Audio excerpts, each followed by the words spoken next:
The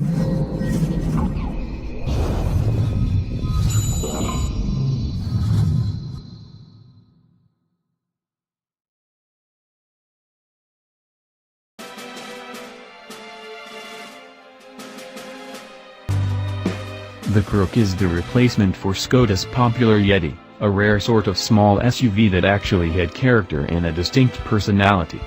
Based on the same MQB platform that underpins the Volkswagen Group's other entry-level SUVs, such as the Seat Ateca, as well as any number of hatchbacks and saloons, the Karoq is bigger in all dimensions than the Yeti. Breaking new ground beyond the Yeti.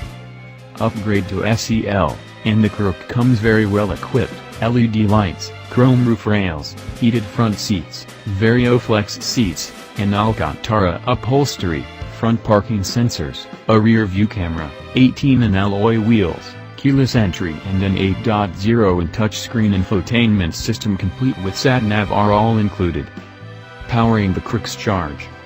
Skoda expects the best-selling engine to be the 1.5 TSI tested here, a turbocharged 1498cc petrol engine that develops 148 bhp and some 184 pounds-foot of torque.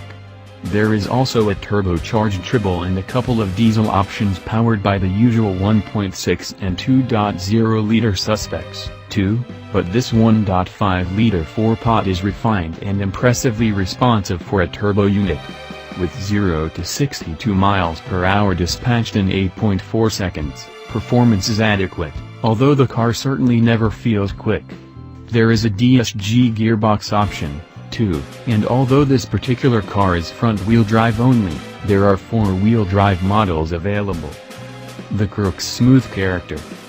At motorway speeds, the cabin is calm and serene, too, with tire noise kept to a minimum and engine noise totally absent, while the only real wind noise seemed to be created by those chunky door mirrors.